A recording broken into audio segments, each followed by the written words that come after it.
Don't you wish your lasers were hot like mine? So, No Man's Sky is back in the news. Unfortunately, Hello Games could have just stayed gone. It could have stayed out of the news. But they've launched 1.10, and I have some footage from it, so I figured I would show it to you guys. So here we go.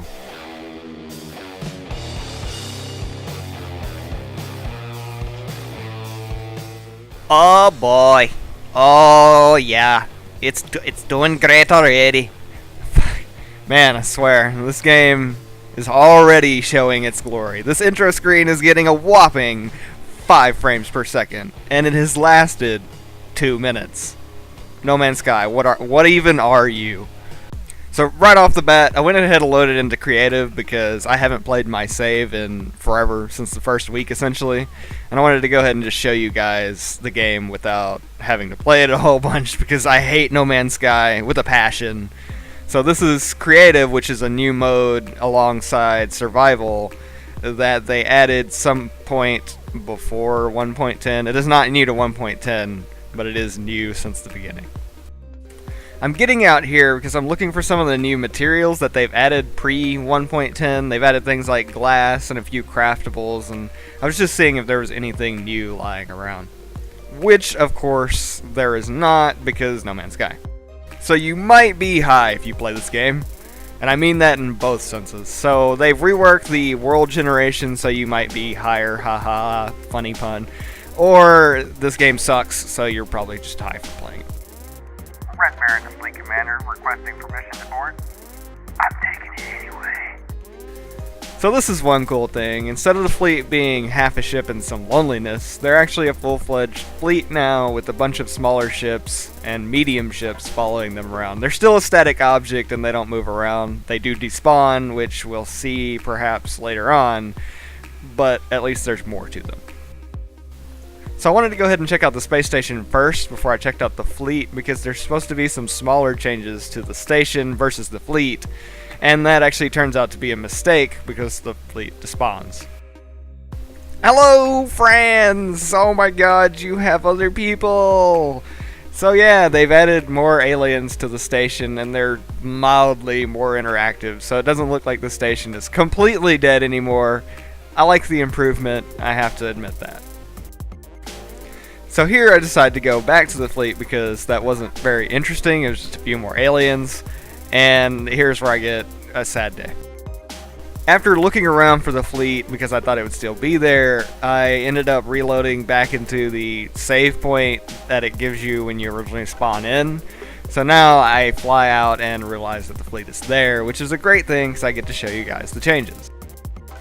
Immersion level 0. I still can't believe they haven't fixed this pop-in. That's one of the things that just destroys the fantasy of I'm a space explorer flying through space and I'm seeing asteroids magically appear in front of me. It makes no sense. I wish they would fix that first.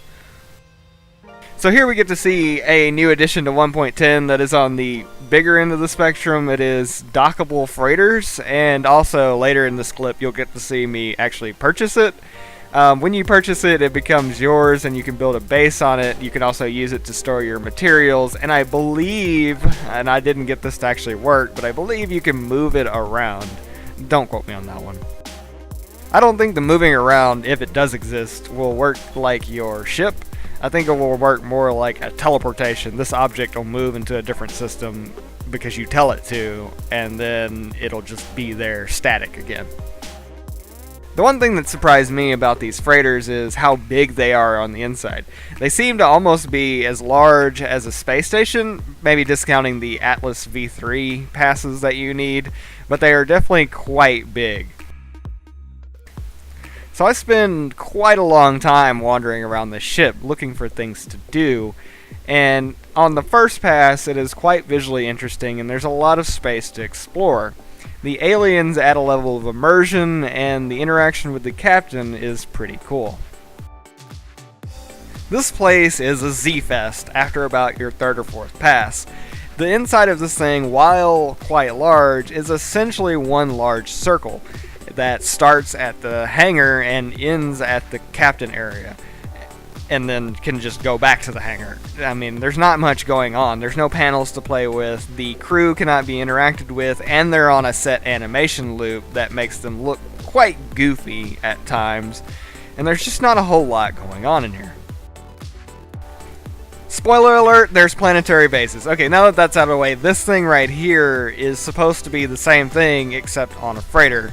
However, either due to creative glitches or just the fact that it doesn't work, I never actually get it to interact with me at all. I can't put anything down, I can't make anything inside of it. I'm just stuck here looking at this bin, and I come back quite a few times in my dozens of loops that I make through this thing, trying to get it to work and trying to get the ability to make this base, but I can't. After about 15 minutes of walking around on the main freighter, I decide to go see if there's anything I can do with the other ships in this fleet. And other than be a pirate like you could originally, there's no interaction with these new ships, unless they come with the freighter when you move it, which again, I never got the moving to work. In my frustration, I just resort to shooting everything to see if anything works, or if I can make anything happen, even if it's just become a criminal. Jesus, No Man's Sky. So what's quite annoying about this is that this save is much closer to the center of the galaxy and is much more equipped. He has a better ship, better gun, things like that. And this is being offered for 7 million credits with a massive 13 slots. That means my starship, my tiny little starship, is better than a freighter. And that just doesn't make sense. The second annoying thing is that this is a different race, a different part of the galaxy, and the ship is different. So why is the inside the exact same? The flags are the same, they're in the same spots, the UI elements, so like the galaxy or planetary map and the steering wheel are in the same spots, and all of the aliens are in the exact same spots. I just don't understand why this is a thing. Being that I don't have the credits for the freighter, and I'm definitely not going to farm them up, I don't buy this freighter, so I don't get to test it with the normal save, but I do go down to the planet and find something that's actually pretty cool. So they've made a few quality of life changes. One of them is the ability to quick slot items to be able to repair your shields in combat or things like that. The other is the ability to scan planets from afar in space. Now, I do that here, and I get the blip for a habitable base. I'm searching for good things to say about this game, but I must admit that this is a good moment. With the trees in the background and the lonely base in the middle of a wind-blown grass field, this is quite a pretty moment, and a great moment of discovery. However, I must admit, earlier when I first started recording, I had to check my graphics settings because some of the planets I was running into were so ungodly ugly that I thought my graphics were on low. So this is one of the first instances of this game's stylized graphics actually working. So this is essentially a gutted version of the Fallout 4 base building system. It's modular and they snap together. There's a few different pieces, and this is what makes it less interesting than the Fallout 4 one. The pieces are very limited. There's effectively very few. There's another cylinder that you can snap on top of this one or onto the ground. There is a few hallways to select from, a window, a door, a ramp, and a few different tech pieces like save points, trading points, and other things. And that's really all that's going on here. Essentially, it just lets you set up shop on a planet. There's a teleporter in the back of this building, which we saw at the beginning of the clip, which lets you travel instantly between the space station and your planet. Now, I may or may not include this visually in the clip, but when you take the teleporter from Starbase to planet and your ship is on the starport, it will teleport your ship to the ground with you, which is a nice quality of life feature if immersion breaking. The laboratory that I set up in this thing can include a alien, which I'm not entirely sure what he lets you do. At first, he just lets you build a teleporter, which will teleport you back here instantly from anywhere. Other than that, I'm not real sure what he does. There's not a whole lot of content in this per se, but it is the foundation pack, so this is a very early look at the full-fledged idea that they have for this. So I need an alien. I just need an alien for my construction terminal. It's a part that I hinted at in an earlier audio clip, the one that I said gives you the ability to teleport instantly. Well, he lets you build that, so you have to go up to a space station to get your alien. This space station is cool on the inside since it has multiple alien races present and they seem to be doing different things. Now I pick up my alien to work at my construction terminal, but when I get back to the base, in typical No Man's style fashion, the game crashes. So I lose a few things, including my save point, my trading point, and the beacon, and also the alien, of course. So I have to reload and rework on that. So now I want to answer the question, does this make No Man's Sky worth playing? And I'm going to answer it straight on the bat.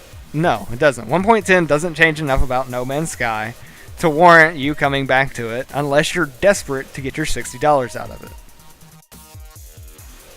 So now I want to go ahead and explain why.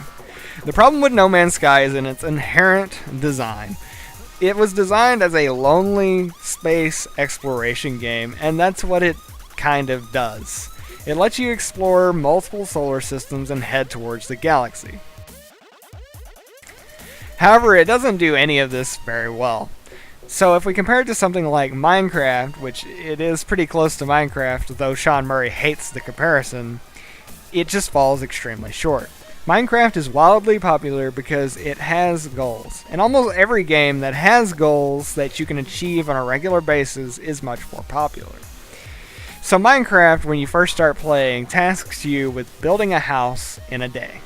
So you have to gather wood, you have to punch sheep, and you have to gather enough materials so that you can protect yourself overnight, especially if you're playing on the hardest settings. So that is an immediate goal. While No Man's Sky has an immediate goal, it doesn't continue this at all. So Minecraft, after achieving that first goal of protecting yourself, will give you a next goal of upgrade to stone. The next goal of No Man's Sky is get a better ship, and this will be a persistent goal forever. And then Minecraft will give you another small goal. Go ahead and upgrade your house to look a little less like crap. Your No Man's Sky goal is still to just upgrade your ship. Your next goal in Minecraft will be to go ahead and start digging a mine. Your No Man's Sky goal is still to upgrade your ship. You see how this goal is never actually achievable, so it's not very interesting to a player on a play session to play session basis, or even in a single play session. Now, if we start talking about the end-game goal, so what you're hoping to achieve at the very end of your playthrough, killing the Ender Dragon is Minecraft's end-game goal. Or for some people, if they don't even want that, they may be trying to explore their whole world, which is quite difficult, so good luck. No Man's Sky ruined its endgame. The center of the galaxy, if you haven't seen it, is a real letdown. I don't want to swear, but it almost deserves it. It is a huge letdown. The Ender Dragon is interesting. It's interesting no matter if you're doing it for the 3rd, 4th, or 10th time. If you want a challenge, take less armor. If you want less of a challenge and to see how little damage you can take, go ahead and equip yourself out. There's multiple ways you can do it, and it's just way more interesting than, and I'm not going to spoil it, the crappy No Man's Sky ending. So I want to go ahead and ride this point all the way home. No Man's Sky doesn't have minute-by-minute gameplay goals, and that is why it's failing. If we compare it to another game, Elite Dangerous, which is a space sim that has procedurally generated missions in a procedurally generated universe, we can see big differences between the two games. Here's what Elite Dangerous does. Elite Dangerous has a universe that is one single galaxy. You can pick between different things to do. Your looming goal is always to upgrade your ship. Almost always, until you get to the very end game. You want to get a better ship, and that will be a looming goal for months, because ships are expensive and they're hard to upgrade. But your minute-by-minute goals are, hey, I want to go explore that moon. Hey, I want to go explore that section of the galaxy, so I'm going to fly over there today and see what's over there. Hey, I heard that there's a really cool planet to land on that's really difficult to get on, so I'm going to go ahead and try to do that today. Even shorter term are missions that they offer. Now these are more scripted items, and No Man's Sky offers nothing analogous to this, but they are essentially Grand Theft Auto missions in that they give you an objective and you have to go to a place and do a thing.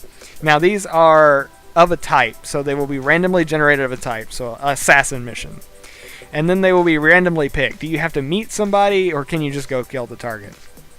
And then it'll be randomly picked how many defenses this target has, and your reward will be randomly picked, and the difficulty of the target will be randomly picked. And a lot of different aspects of the target, or of the mission rather, will be randomly generated. And this is what really makes the replay value of Elite Dangerous much higher than No Man's Sky, is that there's minute-by-minute goals, and they're always different. No Man's Sky's goal is always the same. It's not to get to the end of the galaxy, it's just to have a better ship. The minute-by-minute goals of No Man's Sky are non-existent. And 1.10 does nothing to fix that. No Man's Sky doesn't have any sort of one more level, one more item, one more mission feel to it. It's just, I played this game for 40 minutes and I did nothing. So I've been Darkness. I hope you guys have enjoyed and found this useful. Again, don't waste your time on 1.10. It's not worth it. But I did want to talk about it. I'll be releasing some more videos this week, probably on Overwatch's competitive scene as it comes out. But I will see you guys around. Take it easy.